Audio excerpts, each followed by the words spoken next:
Hello everyone, this is Yashvardhan Sharma and I welcome you all to this ongoing platform channel with the e-learning point. And as you all know that we are going to discuss many things related to your examination. और हम लोग जो topic पढ़ रहे थे वो पढ़ रहे थे आज वो पढ़ रहे थे नाउन और लगभग 7 वीडियो लेक्चर हम लोग कवर कर चुके हैं। कुछ बच्चों की शिकायतें थी कि सर वीडियो लेक्चर 5 जो है या 6 जो है वो प्लेलिस्ट में नहीं है, तो आप उसे सर्च करेंगे तो वो आपको वहाँ पर मिल जाएगा।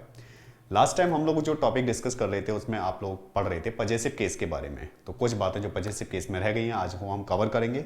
उसके अलावा हम आज पढ़ेंगे gender.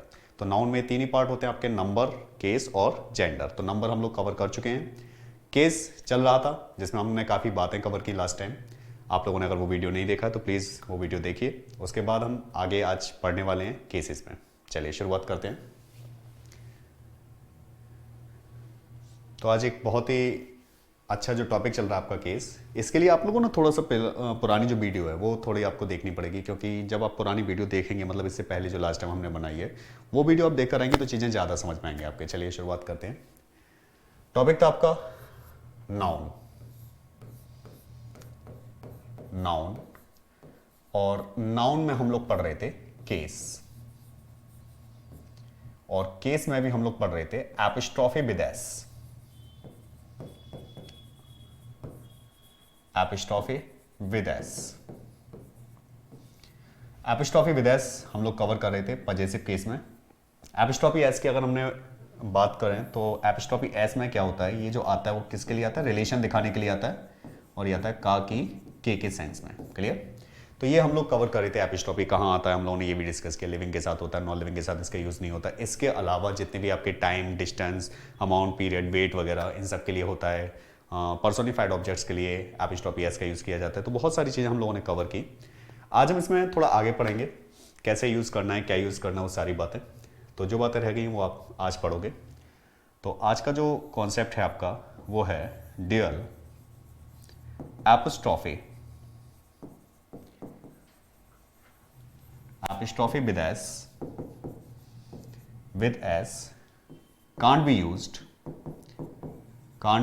used in a sentence. Dual apostrophe s can't be used in a sentence, यानी एक सेंटेंस में 2 एपिस्ट्रॉफी एक साथ नहीं आ सकते। कैसे नहीं आ सकते समझिएगा जरा।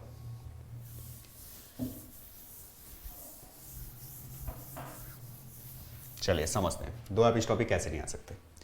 जैसे एक सेंटेंस दिया जाए, Ram's wife's nature is very good. Sentence दिया गया Ram's wife nature's is very good. तो आप समझिए कि एपिस्ट्रॉफी एस का यूज करते हैं रिलेशन दिखाने के लिए काकी के अर्थ में। तो ये कह रहा है कि राम की पत्नी का जो नेचर है, जो स्वभाव है, वो कैसा है, काफी अच्छा है। यानी राम की पत्नी का जो स्वभाव है वो कैसा है, बहुत अच्छा है। तो आप देखिए एक ही सेंटेंस में 2 एपिस्ट्रॉफी एस नहीं आ सकते। अगर मान लीजिए मैं इसे डिवाइड कर दूं part wise, part A, B, C and D which is called no error, and you will be asked which part has an error. तो किस पार्ट में एरर बताएंगे आप लोग? बिल्कुल पार्ट में एरर होगा, किसमें? ए में, क्योंकि 2 एपिस्ट्रॉफी कभी यूज नहीं हो सकते एक ही सेंटेंस में। तो अगर मैं इसे सही लिखना चाहूं तो सबसे पहले ये देखिए पोजीशन किसका हो रहा है, नेचर का। तो आप सही लिखोगे इसे द नेचर ऑफ, यानी एक जगह आपको यूज करना होगा ऑफ का। मैंने आपको स्टार्टिंग में बताया था जहां ऑफ आ जाता है वहां एपिस्ट्रॉफी एस आ जाता है, यानी ऑफ जो अर्थ रखता है रिलेशन का वही रखता है कौन, एपिस्ट्रॉफी एस। तो सेंटेंस दे रहा है नेचर ऑफ किसका, Ram's wife is very good. तो सही सेंटेंस जो होगा वो सबसे पहले क्या होगा, आप नेचर लेकर आएंगे जिसके बारे में बताया जा रहा है। तो नेचर और एक जगह यूज करना होगा किसका, ऑफ का। ये भी काकी के कार दिखाता है। तो ये कह रहा है कि राम की वाइफ का जो क्या है नेचर है वो कैसा है, बहुत अच्छा है। अच्छा, कुछ लोगों को ये भी हो सकता है डाउट कि सर नेचर से पहले आर्टिकल दा क्यों आया। देखिए मैं थोड़ा सा आपको बता दूं कि जब भी नाउन ऑफ से जुड़ता है तो वहां पर क्या होता है, जो पहला नाउन होता है वो डेफिनेट हो जाता है। कैसा हो जाता है, डेफिनेट। और डेफिनेट करने के लिए हमें आर्टिकल दा का यूज करना पड़ता है। समझ में आ रहा है आपके? चलिए एक और एग्जांपल लेते हैं। जैसे सेंटेंस दे रखा हो, Rahul's friends, Rahul friends son has come to see me.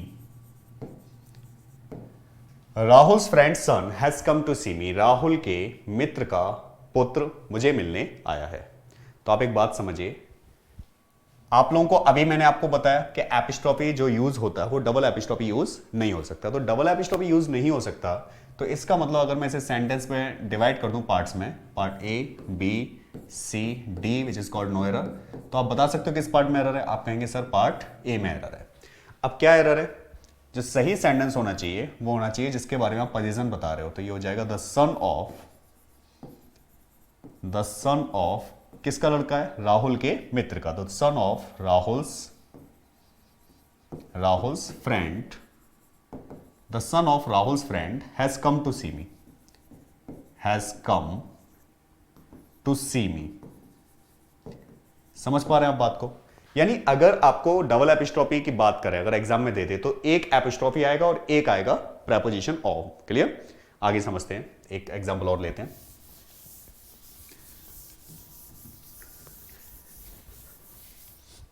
लिखिए रवीज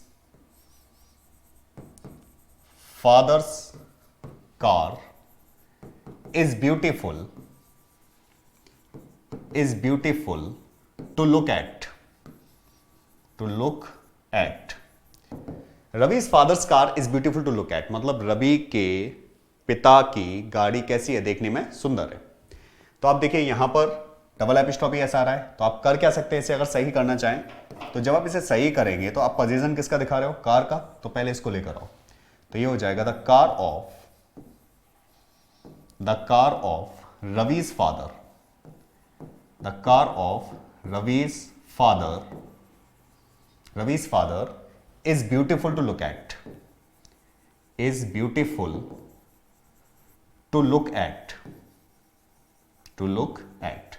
बात समझ पा रहे हैं आप लोग? यानी dual apostrophe should be avoided. दो एपिस्ट्रोफी एक साथ नहीं आ सकते, एक जगह आपको किसका यूज करना होगा? ऑफ का यूज करना होगा। क्लियर? तो ये बात आपके समझ में आ गई होगी अच्छे तरीके से। द आर्टिकल क्यों लाए हम लोग? क्योंकि कार कैसी होगी? डेफिनेट हो गई। किसकी कार है? रवि के पिता की कार है, तो इसलिए आर्टिकल द का यूज किया हम लोगों ने। तो ये था पहला पॉइंट आपका कि dual apostrophe should not be used within a sentence. Clear? एक सेंटेंस में दो एपिस्ट्रोफी यूज नहीं हो सकते। तो ये था आपका इसमें अगला पॉइंट। इसके बाद हम आगे पॉइंट में बात करेंगे। तो आगे जो पॉइंट है जरा ध्यान से समझिएगा इस बात को। डायरेक्ट मैं ऐसे सेंटेंस से समझा रहा हूं। जैसे अगर सेंटेंस दिया जाए Ravi's and रमन्स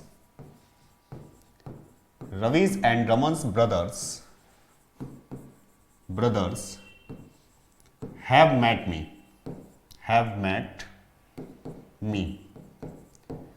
Ravi's and Raman's brothers have met me. इसमें क्या है कि दोनों जो नाउन हैं, कौन सा? पहला रवि और दूसरा रमन, और इनका पोजीशन बताया जा रहा है किससे? भाई से।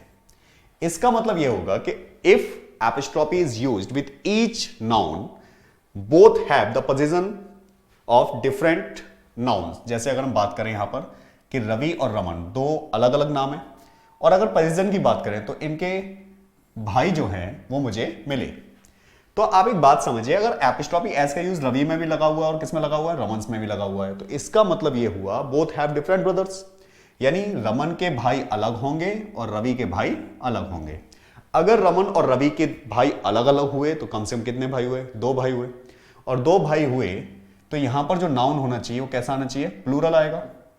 भाई दोनों के अलग अलग भाई हो गए ना, रवि में भी एपिस्ट्रोफी एस लग गया, रमन में भी एपिस्ट्रोफी एस लग गया, दोनों में लगा तो रवि का अलग भाई हुआ, रमन का अलग भाई हुआ। अब जब दोनों के भाई अलग हुए तो ये नाउन कैसा आएगा? प्लूरल आएगा, और प्लूरल नाउन आएगा तो वर्ब भी कैसी आएगी? प्लूरल आएगी। लेकिन अगर सेंटेंस दे रखा होता Ravi and Raman's brother has met me, तो रवि और रमन की अगर हम बात करें तो एपिस्ट्रोफी जो दे रखा है वो किसमें दे रखा है? केवल रमन में दे रखा है। इसका मतलब यह हो गया कि both have the same both have the same brother. Both have the same brother मतलब दोनों का भाई कितने हैं? वो एक ही है। जो रवि का भाई है वही कौन है? रमन का भाई है। और जब दोनों के भाई एक ही हैं तो यहां नाउन कैसा रहेगा? सिंगुलर नाउन रहेगा। और वर्ब भी कैसी आएगी? सिंगुलर आएगी। बात समझ पा रहे हैं आप? चलिए इसे थोड़ा सा और डिफाइन करेंगे, एक और एग्जांपल ले लेते हैं।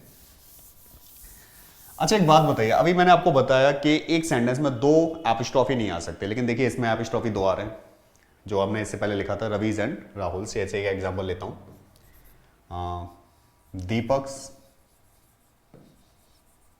दीपक्स and Radha's father has done this work।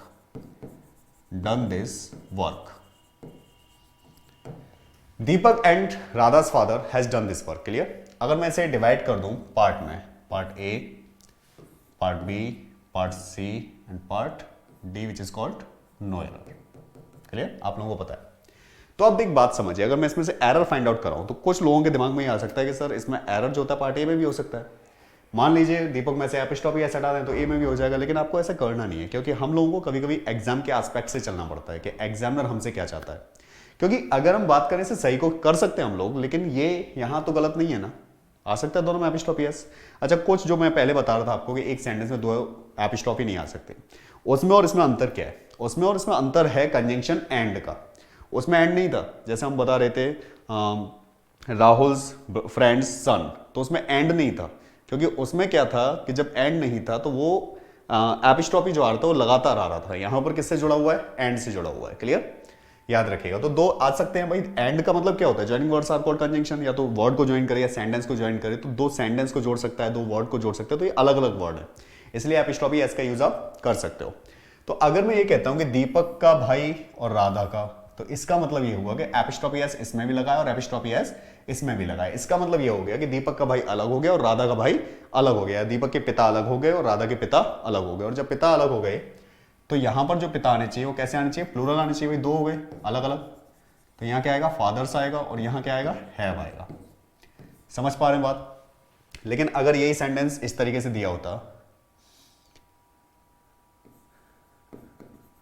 Naveen's, या ऐसे लिखते हैं हम इसे, Naveen and Rishi, Naveen and Rishi's mothers were also present there। तो आप एक बात समझिए कि अब यहां एपिस्ट्रॉफी किसमें लगा है? नवीन और ऋषि दो लोग हैं और दोनों की मां उपस्थित है वहां पे। तो एपिस्ट्रॉफी जो लगा है वो सिर्फ किसमें लगा है? लास्ट वाले में। इसका मतलब ये हुआ both have the same mother. और अगर दोनों की मदर एक ही है तो यहां मदर होना चाहिए और यहां वर की जगह क्या होना चाहिए? वॉज होना चाहिए। आप समझ पा रहे होंगे? यानी एपिस्ट्रॉफी एस अगर दोनों नाउन में लगा हुआ है, इसका मतलब दोनों का पोजीशन जो होगा वो अलग अलग हो जाएगा। और अगर लास्ट वाले नाउन में लगा है, दो जुड़े हैं चार जुड़े हैं, लास्ट वाले में ही लगाया अगर, तो उसके सबका पोजीशन जो होगा वो सिर्फ कैसा होगा? एक होगा। क्लियर? नोट कीजिएगा,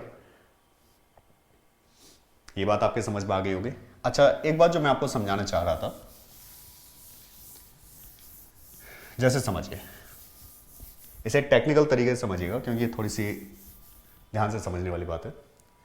जब मैं बोलता हूं राहुल्स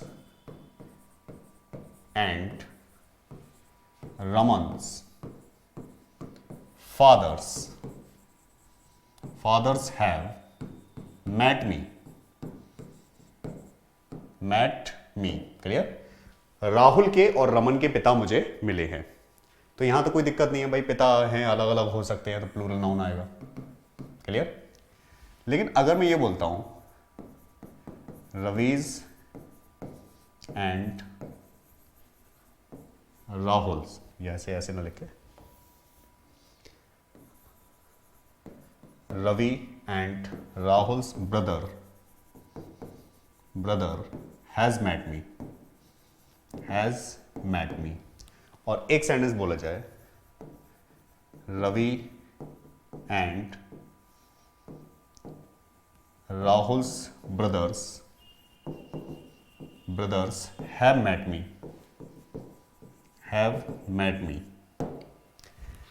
सोच के बताइए which one should be inappropriate, कौन सा गलत होगा। राहुल के रमन के पिता मुझे मिल चुके हैं, क्लियर। दोनों के पिता अलग अलग हो गए, नाउन कैसा आ गया, प्लूरल आ गया, वर्ब कैसी आ गई, प्लूरल आ गई। यहां तक सेंटेंस कैसा है, सही है। लेकिन जब ये बोला जाता है Ravi and Rahul's brother has met me, तो इसका मतलब ये हुआ कि जो भाई रवि का है वही किसका है, राहुल का है। नाउन कैसा आएगा, सिंगुलर आ गया, वर्ब कैसी आ गई, सिंगुलर आ गई। यहां तक बात क्लियर। आगे वर्ड कह रहा है Ravi and Rahul's brothers have met me. अब देखिए यहां पर एपिस्ट्रोफी एस जो लगा है इसी में लगा है, इसका मतलब ये होगा कि दोनों के भाई कितने हुए, एक ही हुआ। और जब दोनों के भाई एक ही हुआ तो यहां ब्रदर आना चाहिए, ब्रदर्स आना चाहिए, तो ऑफकोर्स यहां ब्रदर आना चाहिए था। लेकिन आप एक बात समझिए, ऐसा भी तो हो सकता है कि दोनों के भाई और हो भाई, ऐसा भी तो हो सकता है कि दोनों के भाई और हो, 2 हो, 4 हो, 6 हो। भाई पिता माता वो तो एक ही रहने हैं, समझिए इस बात को। अगर मैं ये बोलता हूं कि राहुल्स एंड रमन्स, या केवल ये बोला जाए राहुल एंड रमन्स फादर, तो देखिए यहां पर अगर मैं सेंटेंस को ऐसे लिख दूं, Rahul and Raman's fathers has come, तो यहां फादर्स नहीं कर सकते क्योंकि जो पिता राहुल के हैं वही किसके हैं, रमन के हैं। दोनों के पिता एक ही होंगे, और जब पिता एक ही होंगे, एपिस्ट्रोफी एस लास्ट में लगाए तो पोजीशन एक ही दिखाएगा। और जब पिता एक ही होंगे, सीधी सी बात है कि क्या आएगा, फादर आएगा। लेकिन इसमें समझिए कि राहुल और रवि के पिता जो भाई हैं, भाई तो कई हो सकते हैं ना, भाई बहन ये तो कई हो सकते हैं, और कई हो सकते हैं, तो ये टेक्निकली सही है या नहीं, बिल्कुल आप कहेंगे टेक्निकली कैसा है सर, सही है। तो यहां इस बात को अच्छे तरीके से आपको समझने की जरूरत है। चलिए आगे बढ़ते हैं। ये दोनों पॉइंट आपके समझ में आ गए। अब बात करते हैं केस इन एपोजिशन, यानी पजेसिव केस में एक पॉइंट आता है जैसे हम बोलते हैं case in apposition. Case in apposition अगला पॉइंट है इसी में, पजेसिव केस में केस इन एपोजिशन। अब ये केस इन एपोजिशन क्या होता है पहले थोड़ा समझ लेते हैं। ये केस इन एपोजिशन की जब हम बात करें तो केस इन एपोजिशन, एपोजिशन का मतलब होता है टू प्लेस नियर। एपोजिशन का मतलब क्या होता है, to place near. To place near मतलब किसी चीज को कैसे रखना, पास पास रखना। कभी कभी क्या होता है कि कई बार आप लोगों ने कोई बुक वगैरह पढ़ी होंगी, बहुत सारी बुक्स वगैरह जब आप पढ़ते हो तो किसी व्यक्ति के, किसी फेमस पर्सनैलिटी के बारे में जब आप पढ़ते हो तो जब उसकी विशेषताएं बताई जाती हैं तो वो किसी कंजंक्शन से ऐड नहीं करते हम सेंटेंस को कॉमा से ऐड कर दिया जाता है। थोड़ा सा मैं आपको बताता हूँ ये होता क्या है, 1-2 एग्जांपल्स लेके। जैसे एक सेंटेंस लेते हैं, अभी हम जाएंगे पजेसिव केस पर जाएंगे, इसमें कैसे यूज होता है पहले थोड़ा समझ लेते हैं केस इन एपोजिशन क्या होता है। तो जैसे अगर मैं कहूं Kabir was a great poet, Kabir was a great poet, he was a julaha, he was a julaha. Sentence दे रखा है Kabir was a great poet, he was a julaha. अब अगर मुझे सेंटेंस को केस इन एपोजिशन से जोड़ना है तो आप एक काम करिए, सबसे पहले जिसके बारे में बात करना है उसको लेकर आइए। तो जिसके बारे में बात की जा रही है, किसके बारे में की जा रही है, कबीर के बारे में, तो ये हो जाएगा कबीर। क्लियर, आ गया। अब केवल लगाना है आपको कॉमा, यानी जो भी नाउन है उसको लेकर आइए। अब 2 फ्रेज हैं आपके पास, वॉज अ ग्रेट पोइट और वॉज अ जुलाहा। आप जो भी फ्रेज चाहें पहले उसको रख सकते हैं, या तो जुलाहा रख लीजिए या ग्रेट पोइट रख लीजिए, उससे कोई फर्क नहीं पड़ेगा। जब आप कॉमा के बाद रखना चाहें, जैसे मैं इसे रखता हूं अ ग्रेट पोइट को, तो कबीर, जब आप दूसरा फ्रेज रखेंगे तो वो हेल्पिंग वर्ब को छोड़कर रखेंगे, तो ये हो जाएगा Kabir a great poet, great poet, clear, comma, एक और कॉमा। उसके बाद जो आगे वाला फ्रेज आप रखेंगे वो किससे रखेंगे, वर्ब से रखेंगे। तो Kabir a great poet, last में क्या होगा, was a julaha, Kabir a great poet was a julaha. तो ये जो आपने सेंटेंस को जोड़ा, this is called case in apposition, पास पास चीजों को रखना। अब आप कहेंगे इसी सेंटेंस को दूसरे तरीके से भी जोड़ सकते हैं आप लोग, यानी तरीका वही रहेगा, कबीर को पहले लेंगे, कबीर कॉमा, अब इसे पहले रखना चाहें तो फिर हेल्पिंग वर्ब को छोड़कर आप डायरेक्ट इसे रख लीजिए। तो क्या हो जाएगा, Kabir a julaha, Kabir a julaha comma was a great poet, was a great poet. तो Kabir a julaha was a great poet, आप ऐसे लिख लीजिए, या Kabir a great poet was a julaha. Kabir जो एक महान कवि थे कौन थे, जुलाहा थे। जुलाहा मतलब वीवर। तो ये बात आपको समझ में आ गई होगी। एक और एग्जांपल ले लेते हैं ताकि आपको चीजें समझ में आ जाएं, केस इन एपोजिशन क्या होता है, फिर उसके बाद पजेसिव केस में केस इन एपोजिशन का क्या काम है वो भी हम लोग पढ़ेंगे। चलिए एक और सेंटेंस लेते हैं। Ram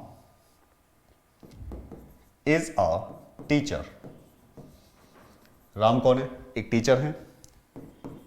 he is a gentleman, GENTLE, gentleman. और कौन है वो? जेंटलमैन है। Ram is a teacher, he is a gentleman. Ram एक टीचर है जो कौन है? जेंटलमैन है। अब देखिए आप किसके बारे में बात कर रहे हो, तो सबसे पहले उसी को लो, राम के बारे में। तो इसको हम जब सेंटेंस को जोड़ेंगे तो हम लोग लिखेंगे Ram a teacher, comma last वाला वर्ब से शुरू करेंगे तो क्या हो जाएगा? Is a gentleman, is a gentleman. Clear? इसी सेंटेंस को आप लिखना चाहें तो आप लोग लिखेंगे राम। क्लियर? आगे पहले आप जेंटलमैन को लिखना चाहें तो ये हो जाएगा अ जेंटलमैन, जेंटलमैन। लास्ट वाला लिखेंगे इज अ टीचर। तो इस तरीके से ये आपने सेंटेंस जो जोड़ा वो जोड़ा केस इन एपोजिशन में। उम्मीद है आपको समझ में आया होगा केस इन एपोजिशन क्या होता है। अब हम बात करेंगे पजेसिव केस का केस इन एपोजिशन में क्या रोल है। नोट कर लीजिएगा, समझ लीजिएगा।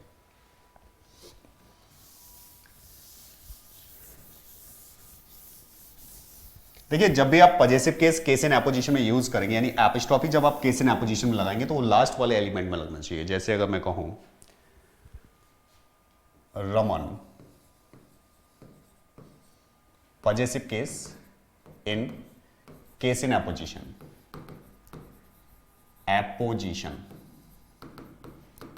Possessive case in apposition. ठीक, पजेसिव केस मतलब पीसी। तो अगर मैं कहूं Raman a teacher, Raman a teacher book has lost. Raman a teachers book has lost, यानी ये जो बताया जा रहा है कि रमन का केस इन अपोजिशन क्या है? A teacher. तो जब हम एपिस्ट्रॉफी ऐसे सेंटेंस में यूज करेंगे तो हमेशा याद रखिए जो एपिस्ट्रॉफी एस यूज करेंगे वो यूज करेंगे आप किसमें? लास्ट वाले वर्ड में, यानी लास्ट वाले एलिमेंट में, जिससे आप अपोजिशन दिखा रहे हो कि रमन कौन है? टीचर है जिनकी बुक क्या हुई? खो गई। आप ऐसे नहीं लिख सकते जैसे अगर सेंटेंस दिया जाए राम्स, ऐसे नहीं लिख सकते जैसे सेंटेंस दिया है Ram's a doctor, Ram's a doctor's fees is much, yeah, is more than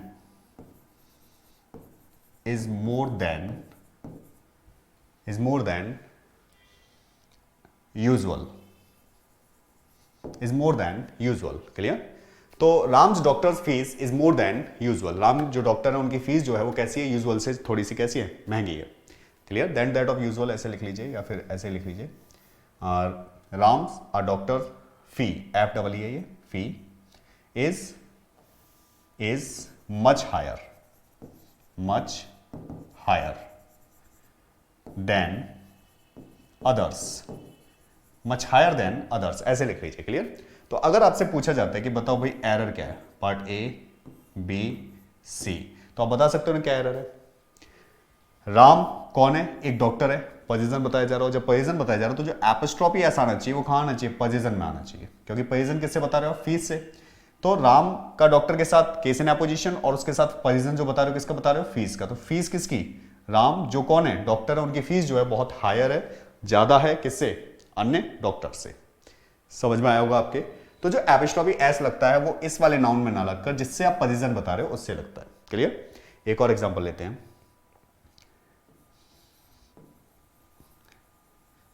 दीपक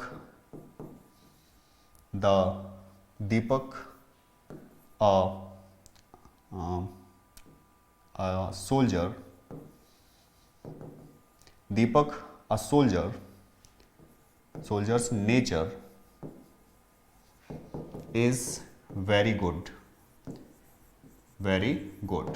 तो दीपक कौन है? एक सोल्जर है, दीपक कौन है, एक सोल्जर है, और उसका नेचर कितना है, बहुत अच्छा है, नेचर कैसा है उसका, बहुत अच्छा है। तो जो एपिस्ट्रॉफी एस लगेगा वो किस में लगेगा, जो केस इन एपोजिशन वाला जो फ्रेज है उसमें आप एपिस्ट्रॉफी एस लगाओगे, उससे पहले किसी नाउन में आप यूज नहीं करोगे। बात समझ पा रहे हैं आप लोग? तो केस इन एपोजिशन समझ में आया आपके? एक और एग्जांपल ले लेते हैं, बताइएगा इसमें क्या होना चाहिए। चलिए, रेखा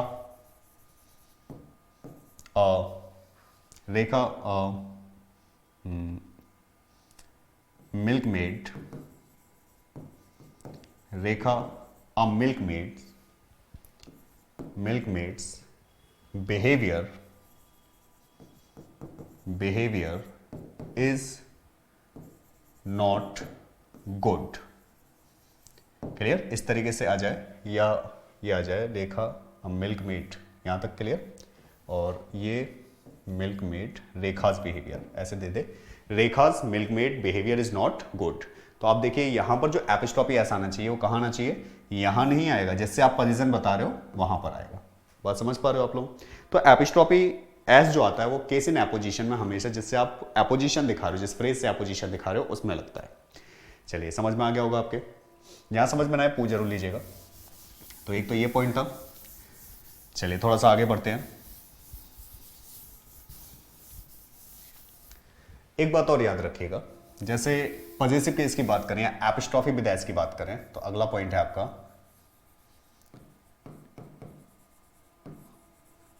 epistrophe with S. Epistrophe with S can't be used with possessive pronoun. Possessive pronoun, epistrophe S can't be used with possessive pronoun, यानी एपिस्ट्रॉफी एस का यूज कभी भी पजेसिव प्रोनाउन के साथ नहीं हो सकता। क्लियर? कैसे नहीं हो सकता, समझते इस बात को। जैसे, क्योंकि क्यों नहीं हो सकता मैं बताता हूं आपको। जैसे पजेसिव केस की अगर हम बात करें तो एपिस्ट्रॉफी एस का जो यूज हम करते हैं वो पजेसिव बनाने के लिए करते हैं, भाई रिलेशन दिखाने के लिए करते हैं, पजेसिव बनाने के लिए करते हैं। लेकिन अगर पजेसिव प्रोनाउन की हम बात करें तो पजेसिव नाम ही इसका क्या है, पजेसिव है, ये ऑलरेडी रिलेशन शो करता है। तो क्या इसमें डबल एपिस्ट्रॉफी एस या एपिस्ट्रॉफी एस लगाकर इसे सुपरफ्लुअस नहीं हो जाएगा? भाई जो ऑलरेडी अपना अधिकार दिखा रहा है, रिलेशन दिखा रहा है, तो उसमें क्या हम इसमें एपिस्ट्रॉफी एस का यूज कर सकते हैं? नहीं कर सकते। जैसे समझिए, पजेसिव प्रोनाउन की बात करूं तो आई का पजेसिव प्रोनाउन आप सभी जानते हो क्या होता है, माइन होता है। वी का क्या होता है, तो आप कहेंगे सर ये होता है आर्स। यू का तो आप बोलेंगे ये होता है योर्स। ही का पजेसिव हिज।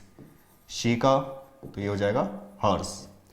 इट का पजेसिव प्रोनाउन होता नहीं है। दे का तो ये हो जाएगा देयर्स। अब ये ऑलरेडी पजेसिव प्रोनाउन बोले जाते हैं, अब ऑलरेडी पजेसिव है तो क्या इनमें पजेसिव बनाने के लिए एपिस्ट्रॉफी एस आएगा? बिल्कुल नहीं आएगा। जैसे अगर हम कहें, अगर मान लो सेंटेंस दे दिया जाए या कोई भी वर्ड, जैसे हम बचपन में एप्लीकेशन वगैरह लिखते थे तो उसके नीचे लिखते थे योर्स ट्रूली, क्लियर, या ओबीडियंटली लिखते थे योर्स ओबीडियंटली, ऐसे लिख देते थे, या योर्स ओबीडियंटली। अब बताइए मुझे सोच के इनमें से क्या लिखा करते थे आप लोग? इस तरीके से लिखते थे, इस तरीके से लिखते थे, या इस तरीके से? तो आप बिल्कुल कहेंगे इस तरीके से लिखा जाता था। क्यों लिखा जाता था? क्योंकि ऑलरेडी ही पजेसिव प्रोनाउन है, और पजेसिव प्रोनाउन है तो इसमें हमें एपिस्ट्रॉफी या केवल एपिस्ट्रॉफी एस या केवल एपिस्ट्रॉफी लगाने की जरूरत नहीं है। समझ पा रहे हैं आप लोग बात? जैसे मान लीजिए सेंटेंस दे दिया जाए, एक सेंटेंस लेते हैं, this is your books, this is not hers. ये सेंटेंस दे दिया, या दे दिया that is my pen, that is not yours, ऐसे दे दिया। तो और आप लोगों को इसको डिवाइड कर देगा एग्जामिनेशन में, part A, part B, part C, in the same way part A, part B and part C. And you will be asked which part has an error, आपसे पूछेगा किस पार्ट में एरर है, तो आप बता सकते हैं किस पार्ट में एरर है। देखिए दिस इज योर बुक, ये आपकी बुक है, दिस इज नॉट हर्स, ये उनकी बुक या उसकी बुक नहीं है। आप लोगों को पता है कि ये जो दे रखा है ये पजेसिव प्रोनाउन होता है, और पजेसिव प्रोनाउन में कभी भी एपिस्ट्रोफी एस का यूज नहीं होता, तो आप कहेंगे ये होगा sir hers. Clear? Apostrophe S का यूज हम करते हैं पजेसिव बनाने के लिए, और जो ऑलरेडी पजेसिव है उसमें पजेसिव कैसे बनाओगे। दैट इज माई पेन, वह मेरा पेन है, दैट इज नॉट योर्स, तो क्या वर्ड आना चाहिए, योर्स नहीं होगा, क्या होगा, YOURS, क्योंकि इनमें कभी भी पजेसिव एडजेक्टिव, सॉरी इनमें कभी भी एपिस्ट्रोफी एस का यूज नहीं होता। समझ में आया होगा आप लोगों के, ये एक पॉइंट है जो आपको याद रखना था। चलिए आगे बढ़ते हैं थोड़ा सा।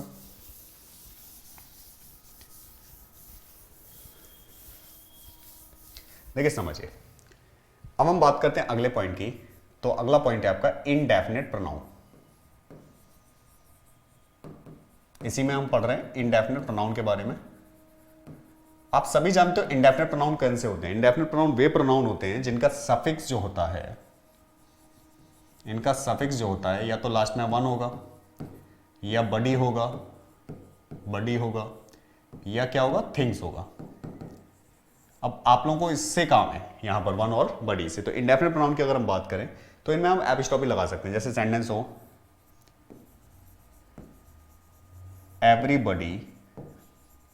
everybody's concern is nobody's concern। Everybody's concern is nobody concern, मतलब सभी के बारे जो भी लोग चिंता करते हैं, जो भी लोग कहते हैं, ये सोचना सभी का काम नहीं है। क्लियर? तो प्रत्येक की हम लोग चिंता नहीं कर सकते। तो इस तरीके से जो एवरीबडी दे रखा है, इंडेफिनिट प्रोनाउन दे रखा है, इसमें भी एपिस्ट्रोफी एस है और नोबडी में भी एपिस्ट्रोफी एस का यूज आपने किया है। इनमें कर सकते हैं, कोई दिक्कत वाली बात नहीं है। और सेंटेंस ले लेते हैं, जैसे सेंटेंस दिया जाए everyone's business is no one's business। Clear? तो everyone business no one business, मतलब सभी की बातों पर लोग ध्यान नहीं देना चाहिए। ये सीधा सीधा अर्थ कन्वे कर रहा है कि सभी का काम को ज़्यादा हम लोग क्या नहीं कर सकते। ये सोचना हमारा काम नहीं है, ये सोचना किनका काम है, जिसका व्यक्ति का जो कार्य है वो उसके बारे में सोचे। तो यहां पर everyone business is no one's business, यानी एवरीवन में भी आपने एपिस्ट्रोफी एस लगा दिया और नो वन में भी एपिस्ट्रोफी एस लगा दिया। कहने का मतलब यह है कि जो इंडेफिनिट प्रोनाउन होते हैं उनमें एपिस्ट्रोफी एस आ सकता है, लेकिन कहां दिक्कत आती है इसमें वो समझना है आपको। जैसे कोई भी वर्ड लगा हुआ है, मान लीजिए जैसे वर्ड लेते हैं हम लोग somebody, anybody,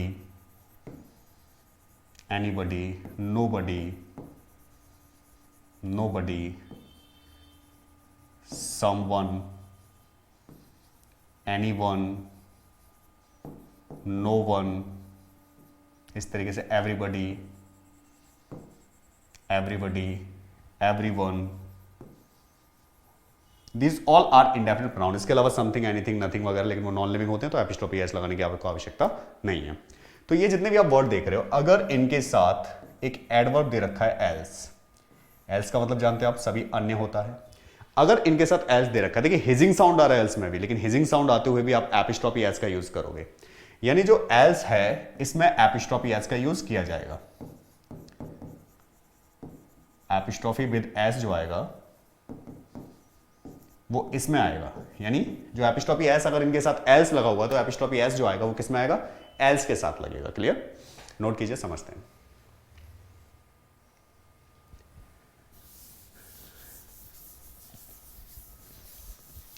पॉज करके नोट कर लीजिएगा। चलिए समझते हैं सारे किस तरीके से आपको करना है, क्या करना है। तो लेते एक सेंटेंस, एक सेंटेंस लेते हैं इसमें, this is not your car, it is, this कर लो, इट कर लो, इट इज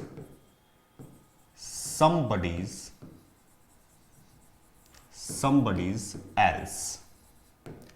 यह तुम्हारी कार नहीं है, ये किसी अन्य की गाड़ी है। क्लियर? यह sentence they they, this is his book, it is not anybody's else.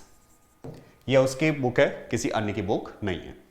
तो जब आप इस बात समझिए, जैसे सेंटेंस दे रखा है this is your car, this is not your car, it is somebody's else. अब देखिए वर्ड क्या आ रहा है, समबडी आ रहा है, एपिस्ट्रॉफी एस आ सकता है, लेकिन साथ में क्या लगा हुआ है, एल्स लगा हुआ है। तो एपिस्ट्रॉफी एस जो आएगा वो किस में लगेगा, वो एल्स में लगेगा। जो सही सेंटेंस होगा वो होगा आपका this is not your car, it is somebody's else's. Clear? जैसे सेंटेंस दे रखा है दिस इज हिज बुक, ये उसकी किताब है, it is not anybody's else, तो आप क्या कहेंगे, ये एनीबडीज एल्स नहीं होगा, ये होगा एनीबडीज एल्सेस। यानी अगर इंडेफिनिट प्रोनाउन के साथ एडवर्ब एल्स लग रहा है तो एपिस्ट्रॉफी एस जो लगेगा वो लगेगा किसमें, एल्स में। नोट कीजिए, समझते हैं।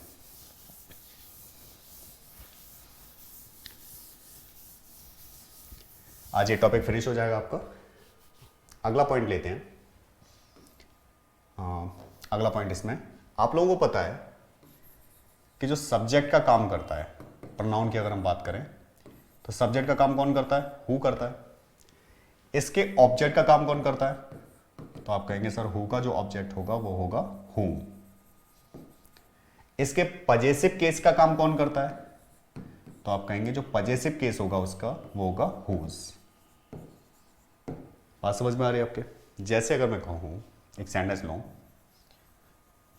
Whose book are you searching for,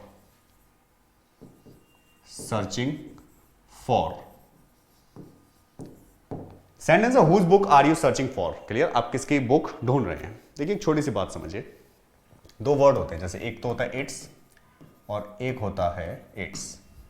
दोनों में अंतर होता है? बिल्कुल। दोनों में अंतर क्या होता है, ये जो इट्स होता है इसका मतलब होता है इट इज, और ये जो इट्स होता है ये होता है पजेसिव केस ऑफ इट। अभी मैंने आपको बताया पजेसिव प्रोनाउन नहीं होता इट का, लेकिन पजेसिव एडजेक्टिव होता है। क्लियर? जो इट्स का होता है। तो ये सेंटेंस दे रखा है whose book are you searching for, आप किसकी बुक ढूंढ रहे हो। तो आपसे पूछा जाए अगर, तो एरर बता सकते हैं आप लोग। बिल्कुल। क्या एरर होगा कि हु का जो पजेसिव होगा वो हु एपिस्ट्रॉफी एस नहीं होता, वो क्या होता है, हुज होता है, WHOS। समझ पा रहे हैं आप लोग बात? एक और एग्जांपल लेते हैं। I know whose pen you are using. मुझे पता है कि आप किसका पेन यूज कर रहे हो। I know whose pen, I know whose pen you are using. Clear? तो यहां पर जो हु आना चाहिए वो कौन सा हुज आना चाहिए, WHOS। बात समझ पा रहे हैं आप लोग? तो रिलेशन दिखाने के लिए जो हु का यू पजेसिव केस होता है वो क्या होता है, हुज होता है। तो ये आपके आज पजेसिव केसेस में फिनिश हो गए। अगला जो इसी में चैप्टर हम शुरू करने वाले हैं वो है जेंडर। नोट कीजिएगा। अच्छा, ये जो कराने के बाद, ये सारा सब कुछ कराने के बाद आप लोगों को एक शीट कराऊंगा मैं, और बहुत अच्छी और लेवल की शीट हम लोग करेंगे, बेसिक से लेकर एडवांस लेवल तक की। लेकिन उसके लिए सबसे ज़्यादा जरूरी है कि कम से कम आप लोग जो वीडियोस व लेक्चर्स मैंने बनाए हैं उनको अच्छे तरीके से देखिए। देखिए प्रैक्टिस जब तक आप नहीं करेंगे, देखिए प्रैक्टिस कोई भी एग्जामिनेशन हो, प्रैक्टिस बहुत ज़्यादा जरूरी है। अगर आप प्रैक्टिस नहीं करते तो आपका जो एग्जामिनेशन है वही आपके लिए प्रैक्टिस सेट बन जाता है। प्रैक्टिस किसी भी चीज़ की हो, प्रैक्टिस बहुत ज़्यादा जरूरी है। आपको किसी भी बड़े एग्जामिनेशन की बात करते हो, जब आप किसी सिविल एग्जामिनेशन की बात करते हो, तो वहाँ पर सबसे ज़्यादा आंसर राइटिंग वगैरह पर आपको फोकस कराया जाता है और प्रैक्टिस कराई जाती है। आप लोग कम से कम 5000 वर्ड को लिखो डेली। तो वहाँ पर जो वर्ड्स वगैरह आप लिखते हो, वहाँ प्रैक्टिस करते हो। सेम कंडीशन इसके साथ है। जैसे आप लोग कोई SSC एग्जामिनेशन हो, बैंक एग्जामिनेशन हो, आप एक बात और समझिए कि जितने भी छोटे एग्जामिनेशन हो उनमें कंपटीशन टफ नहीं है, लेकिन वैसा कंपटीशन जो है जिसमें जो अगर हम उसकी बात करें एग्जामिनेशन की, तो एग्जामिनेशन इतना टफ नहीं है। लेकिन सबसे ज़्यादा समस्या क्या है कि जो एप्लीकेंट्स हैं, जो एप्लीकेशन वाले लोग हैं जो अप्लाई करते हैं, वो हमेशा उनकी जो संख्या होती है बड़े एग्जामिनेशन की अपेक्षा इनमें काफ़ी रहती है, और उसी का रिजल्ट है कि आपकी जो मेरिट जाती है वो हाई जाती है। और जब से नॉर्मलाइजेशन शुरू हुआ है तो वो आप सभी जानते हो कि क्या स्थिति हो गई है। कुछ लोगों के जो मीटिंग, अगर उनकी जो शिफ्ट है वो अगर ईजी आई है तो उनके मार्क्स कम हो रहे हैं, जिनकी टफ है उनके मार्क्स बढ़ रहे हैं। क्लियर? सॉरी, जिनकी टफ है उनके कम हो रहे हैं, और जिनकी कम है उनके जिनकी ईजी है उनके कैसे हो रहे हैं, जिनकी टफ है उसके बढ़ रहे हैं मार्क्स, और जिनकी जो ईजी है उनके कम हो रहे हैं। तो ये आपको चीज़ें समझनी होंगी कि इन चीज़ें जितनी भी हैं जो नॉर्मलाइजेशन वगैरह हैं, ये सारे, एक तो कभी कभी तो मन करता है कि इस पर ना एक एसएससी को वो देना चाहिए, ऐसे लिखना चाहिए जितने भी नॉर्मलाइजेशन के ऊपर है कि वरदान है या अभिशाप है, तो बच्चे अपना व्यूज़ दे सकें उसे। खैर वो सब बात की बातें हैं, लेकिन फिलहाल आप अपनी तैयारी जारी रखिए, कैलेंडर वगैरह का वेट मत कीजिए, अभी बात समझिए। मैं जितने भी प्रैक्टिस सेट्स वगैरह वो आपको यहाँ पर कराऊंगा, सारी चीज़ें हम लोग प्रोवाइड कराएंगे आपको, बशर्ते आप धीरे धीरे चीज़ों को कवर कीजिए। चलिए समझते हैं आगे। तो ये था आपका पजेसिव केस। आगे से यूज़ करते हैं हम इसमें अगला पॉइंट, जेंडर। चलिए समझते हैं। अगला जो टॉपिक है आपका जेंडर। जेंडर की अगर हम बात करें तो जेंडर सभी जानते हो, जेंडर बोलते हैं किसको, लिंग को। जेंडर जो होता है, अगर जेंडर की अगर हम बात करें तो जेंडर आप जानते हो, there are 4 kinds of gender in English language. एक होता है मैस्कुलिन, मैस्कुलिन जेंडर। दूसरा होता है फेमिनिन, फेमिनिन जेंडर। तीसरा आप जानते हो कॉमन जेंडर, कॉमन जेंडर। और चौथा होता है आपका neutral gender.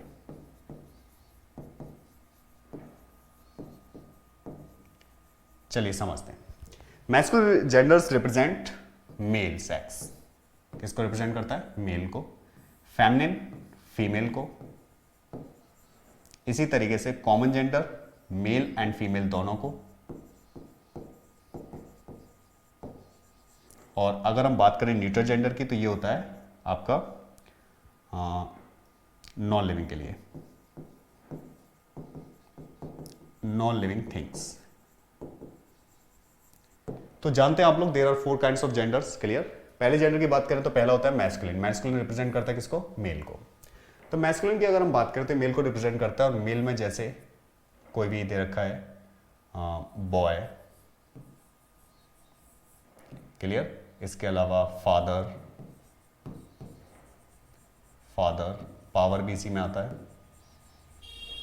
Power, clear. Power आ सकता है इसमें। इसके अलावा ग्रैंडफादर, हस्बैंड, हस्बैंड। इसके अलावा violence, clear. Grandfather, violence, husband, तो ये सब किस में आ जाते हैं, आपके मेल में आ जाते हैं। फीमेल की अगर हम बात करें तो फीमेल में आपके जैसे गर्ल, वीमेन, इसमें मैन आ सकता है, क्लियर। लाइन आ सकता है, टाइगर आ सकता है, टाइगर, ये सब किस में आ जाते हैं आपके मेल में। फीमेल में गर्ल, वीमेन, क्लियर। इसके अलावा अच्छा, जितने भी ब्यूटी वाले ऑब्जेक्ट होते हैं ना, ब्यूटी, जिन्हें हम ब्यूटी के रूप में देख सकते हैं, तो मून जो होता है वो मून ब्यूटीफाई किया जाता है, इसलिए मून जो होता है वो हमेशा याद रखिएगा इंग्लिश में फेमिनिन जेंडर में आता है। Girl, women, mother, mother, grandmother, grandmother. इसके अलावा tigress, lioness, lioness, clear.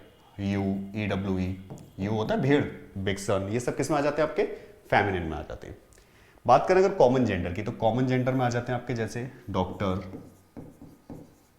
Doctor, teacher, teacher, lawyer,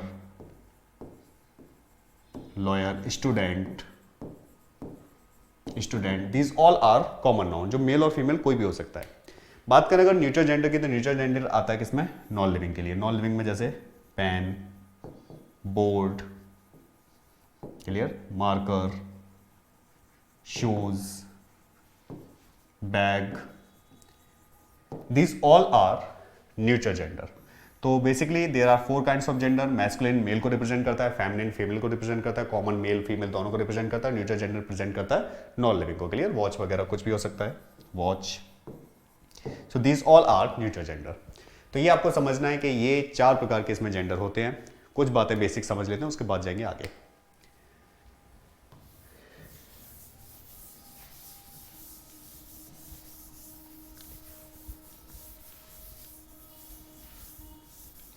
देखिए समझिए, कई बार क्या होता है कि आप लोगों को प्रायोरिटी के आधार पर चीज़ों को समझना होता है। जैसे एक सेंटेंस लेते हैं, the doctor has cured his her patient. The doctor has cured his her patient. तो एक बात समझिए, डॉक्टर जो है एक कैसा नाउन है, कॉमन नाउन है, और कॉमन नाउन है तो ऐसी कंडीशन में हिज भी सही है और हर भी सही है। ऐसी कंडीशन में क्या होता है, हिज भी सही होता है, हर भी सही है। लेकिन अगर हम बात करें प्रायोरिटी वाली, तो प्रायोरिटी आप जानते हैं मेल को दी जाती है, लेकिन मैं आपको फिर भी बताऊंगा कि यहाँ पर प्रायोरिटी बहुत ही रेयर केस में दी जाती है। लेकिन आप लोग याद रखिएगा, अगर एग्जामिनेशन में ऐसा कुछ दे रखा है कि हर दे रखा है, तो ऐसा मत कराना हिज कराना उसे, क्योंकि जब हम बात करते हैं हिज और हर की, तो जो डॉक्टर है इसके साथ हिज भी आ जाएगा, हर भी आ जाएगा, डॉक्टर कोई भी हो सकता है। क्लियर? तो प्रायोरिटी वाली बात लोग बताते हैं, लेकिन प्रायोरिटी ऐसा कुछ नहीं होता इसमें कि प्रायोरिटी के हिसाब से आप हिज करिए उसे हर करिए। कभी ऐसा ऑप्शन नहीं आता कि यहाँ हिज आएगा या हर आएगा, डॉक्टर दे रखा है तो हिज भी आ जाएगा और हर भी आ जाएगा। क्लियर? या आगे समझे हम, the teacher has taught his her students. The teacher has taught his her student. Teacher ने पढ़ाया किसको, अपने स्टूडेंट्स को। तो टीचर जो वर्ड है ये क्या है, कॉमन नाउन है। टीचर जो वर्ड है क्या है, कॉमन नाउन है। कॉमन नाउन है तो हिज भी सही है इसमें और हर भी सही है। क्लियर? बहुत ही रेयर केस में प्रायोरिटी वगैरह देनी पड़े तो देनी पड़े, वरना अगर ऐसा मत कीजिएगा कि अगर हर आ जाते तो आप उसके नहीं प्रायोरिटी इसमें हम मेल को देते हैं तो वहां हिज कराओ। क्लियर? कॉमन जेंडर है, कोई भी हो सकता है। तो ये बात मुझे आपको बतानी थी। आगे बढ़ते हैं इसमें। खैर पॉजेसिव प्रोनाउन पढ़ेंगे तब ये सारी बातें हम जानेंगे। अच्छा, अब होता क्या है इसमें, जैसे कुछ चीजें आप जानते हैं, मैन का वीमेन होता है, बॉय का गर्ल होता है, ये सब आपको पता है, तो ये सब आपको पढ़ने की जरूरत नहीं है। अब आपको पढ़ने की जरूरत क्या है, जैसे कि मान लीजिए एक तरफ मेल लिखते हैं या मैस्कुलिन लिख देते हैं, मैस्कुलिन, और एक तरफ लिखते हैं इसमें फेमिनिन। तो एक तरफ लिख दिया हमने मैस्कुलिन, एक तरफ लिख दिया फेमिनिन। अब देखिए जैसे वर्ड होता है मैस्कुलिन में फॉक्स जो वर्ड आता है वो लोमड़ी हमें पढ़ाया जाता है, लेकिन लोमड़ी नहीं होता, फॉक्स जो होता है वो मेल होता है। इसका अपोजिट जो होगा वो होगा क्या, विक्सन। जो लोमड़ी के लिए वर्ड आता है वो क्या आता है, विक्सन आता है। इसी तरीके से वर्ड होता है शीप, SHEEP। तो शीप जो होता है वो नर भेड़ होती है, और ये मैस्कुलिन होता है, तो फेमिनिन क्या होता है, यू होता है, EWE। समझ रहे हैं आप लोग? आगे जैसे अगर हम बात करें कोई भी वर्ड, जैसे एक वर्ड होता है अर्ल का मतलब होता है सामंत। सामंत जानते हैं आप लोग, जैसे राजा महाराजा हुआ करते थे, उनके यहाँ कुछ मुख्य सलाहकार हुआ करते थे जिन्हें हम लोग बोलते थे क्या, सामंत। तो इसका अर्ल का जो होगा वो होगा काउंटेस। अर्ल का जो होगा वो क्या होगा, काउंटेस होगा। क्लियर? प्रिंस का प्रिंसेस, लाइन का लाइनेस, टाइगर का टाइगरेस, ये सब आपको पता है। जैसे वर्ड दे रखा है लैड, LAD, तो लैड मिस होता है लड़का, लेस मिस होती है लड़की। इसी तरीके से वर्ड दे रखा है रैम या शीप, तो रैम या शीप का जो होता है वो यू होता है, सेम है, अभी मैंने आपको बताया। जैसे वर्ड दे रखा है बक, BUCK, तो बक का जो होता है वो क्या होता है, डो होता है। अब ये बक जो वर्ड है ये दो लोगों के लिए आता है, एक तो बक रैबिट होता है जो मेल रैबिट होता है, clear, doe rabbit female rabbit के लिए आता है। ऐसी बक का मतलब होता है हिरन से, तो बक हिरन भी होता है, और डो जो होती है वो हिरनी होती है। क्लियर? तो इस तरीके से आप लोगों को कवर करने होंगे। जैसे समझ लेते हैं, मैं आपको इसके PDF दिखा देता हूं जरा, चलिए जरा समझते हैं।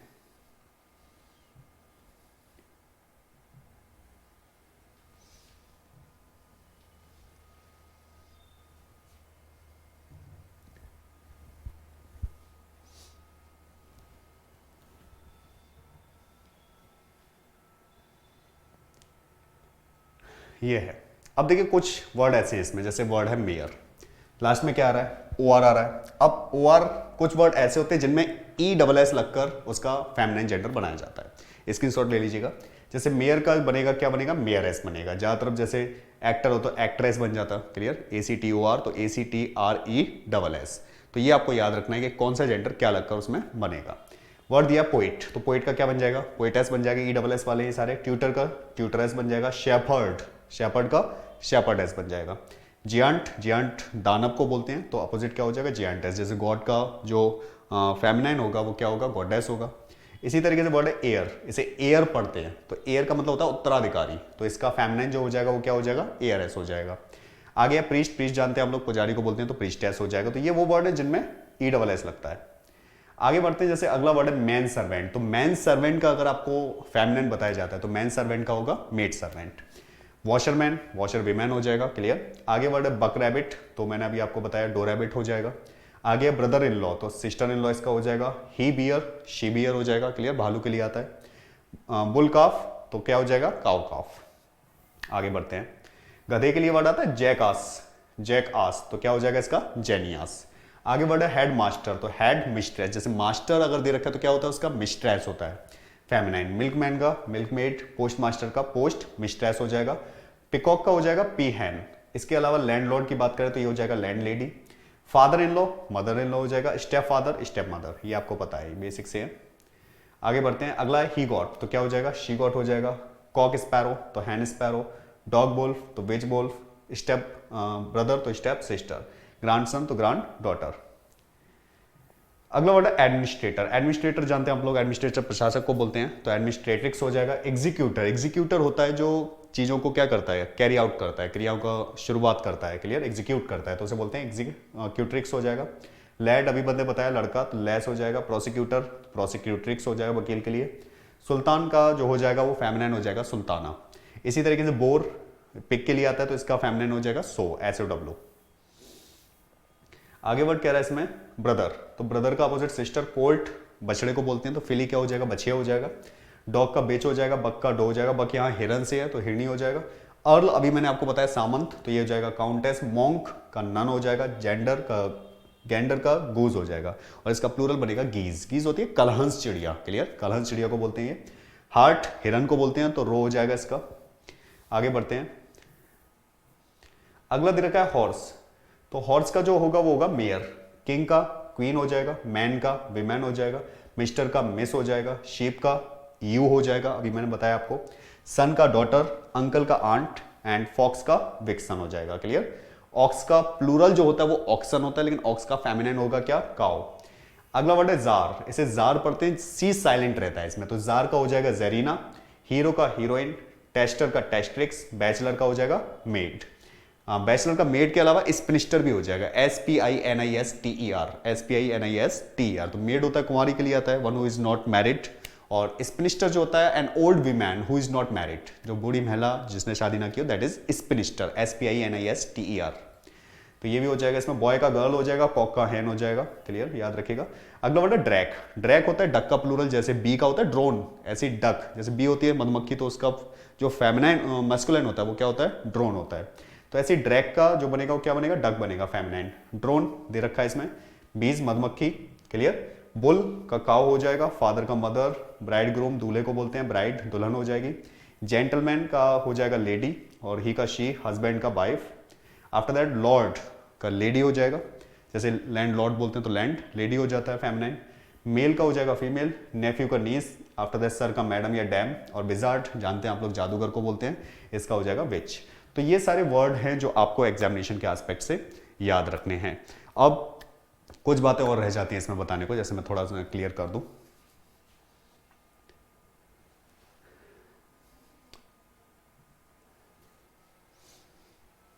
अब कौन सी ऐसी बातें हैं जो इसमें बताने को रह जाती हैं, समझ लीजिए।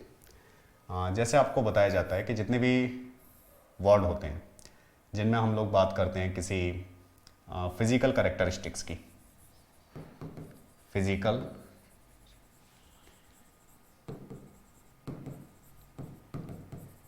CHAREST, फिजिकल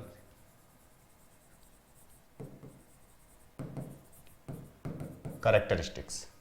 तो फिजिकल कैरेक्टरिस्टिक्स की जब हम बात करते हैं, क्लियर, शारीरिक विशेषताओं की, तो फिजिकल कैरेक्टरिस्टिक्स के लिए आप याद रखिएगा हम लोग यूज करते हैं मेल और फीमेल, मेल और फीमेल। और जबकि जब हम किसी बात करते हैं प्रोफेशन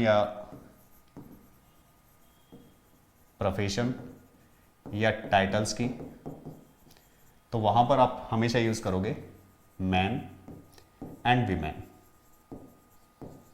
वीमेन, क्लियर। लेडी वगैरह हम लोग यूज करते नहीं है इसमें। जैसे अगर मैं कहूं आई वेंट टू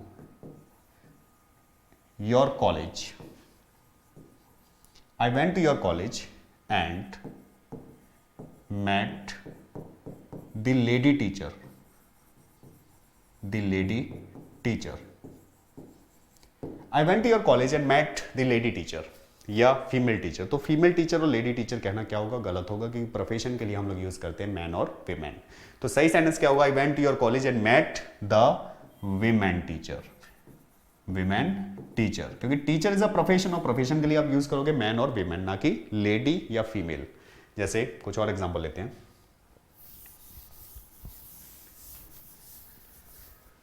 कुछ और एग्जांपल लेते हैं, जैसे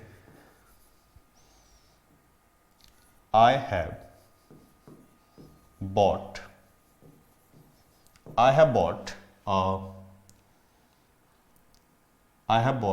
a women purse for my mother, यानी मैंने अपनी माँ के लिए एक विमेन पर्स खरीदा। तो पर्स जो है उसकी फिजिकल कैरेक्टरिस्टिक्स की हम बात कर रहे हैं, क्लियर। पर्स कोई प्रोफेशन नहीं है, और पर्स जब हम फिजिकल कैरेक्टरिस्टिक्स की बात करते हैं तो वहां पर हम यूज करते हैं किसका, मेल और फीमेल का, क्लियर। या ऐसे समझ लीजिए नॉन लिविंग चीजों में जितनी भी हम मेल और फीमेल डिफाइन करेंगे, और जहां भी हम लोग प्रोफेशन और जॉब वगैरह की बात करेंगे वहां यूज करेंगे किसका, मैन और वीमेन का। कुछ और एग्जाम्पल ले लेते हैं, जैसे एक एग्जाम्पल लेते हैं, सेंटेंस लेते हैं, there are 10 female doctors in the hospital। देखिए लेडी और वीमेन में डिफरेंस ये होता है कि जो वीमेन होती है वो जनरल सेंस में यूज की जाती है। I met a women in my street, मैं एक महिला से मिला, एनी वीमेन। लेकिन जब हम बात करते हैं लेडी की, तो your aunt is a beautiful lady, अगर मैं किसी से तारीफ करूं किसी की आंट की, तो मुझे क्या बोलना पड़ेगा, your aunt is a beautiful lady, क्योंकि वहां सम्मान देना पड़ेगा। तो सम्मान देने के लिए अब लेडी आता है, और जहां पर हम बात करते हैं जनरल सेंस में वीमेन आता है। इसके अलावा जैसे सेंटेंस दे रखा है, there are 10 female doctors in the hospital, कहना सही है, बिल्कुल गलत है, क्योंकि सही वर्ड जो होगा there are 10 women doctors, WOMEN। समझ पा रहे हैं आप लोग बात को। तो क्योंकि डॉक्टर जो है एक प्रोफेशन है, प्रोफेशन के लिए हम लोग यूज करते हैं मैन या वीमेन का। कुछ और एग्जांपल लेते हैं, she has purchased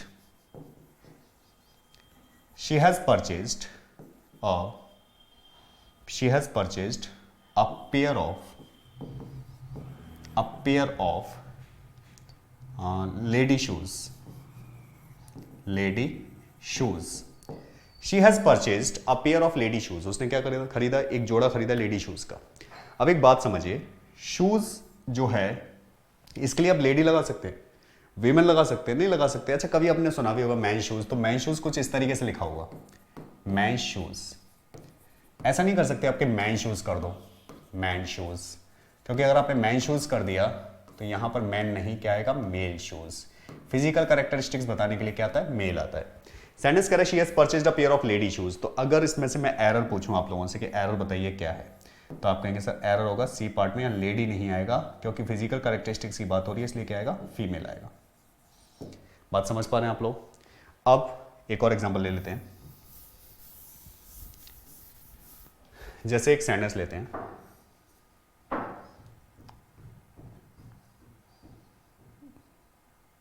I met a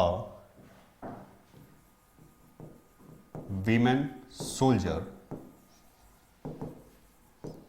in the battlefield। I met a women soldier in the battlefield, यानी युद्ध में मैं एक विमेन सोल्जर से मिला। तो सोल्जर प्रोफेशन है, विमेन आ सकता है, बिल्कुल आ सकता है। क्या लेडी सोल्जर बोल सकते हैं, नहीं बोल सकते। क्या फीमेल सोल्जर बोल सकते हैं, नहीं बोल सकते। समझ में आ रहा है आपके, तो हमें क्या बोलना पड़ेगा, वीमेन सोल्जर्स। समझ पा रहे हैं आप चीजों को। तो मैन और वीमेन जो आता है वो प्रोफेशन और टाइटल्स के लिए आता है, बाकी सभी के साथ आप लोग यूज कर सकते हो फिजिकल कैरेक्टरिस्टिक्स दिखाने के लिए मेल और फीमेल का। तो ये कुछ बातें थी जो मुझे बतानी थी। इसके अलावा ये सारी बातें हम लोगों ने पढ़ ली, अच्छे तरीके से समझ ली है। पूरा नाउन आपका चैप्टर इसमें 8 में कवर हो चुका है। तो अब आप लोग अच्छे तरीके से देखिए, कल जब हम लोग शुरुआत करेंगे तो एक नए शीट्स की शुरुआत करेंगे, क्वेश्चंस की शुरुआत करेंगे, कैसे एग्जामिनेशन में आता है, क्या आता है, वो सारी बातें हम लोग जानेंगे। कई तरीके के जो टाइप्स हैं वो मैं तैयार करा रहा हूँ आप लोगों के लिए। बस आप लोग धीरे धीरे उन चीज़ों को पढ़ते जाइए, समझते जाइए। बाकी कल मिलते हैं। Thank you.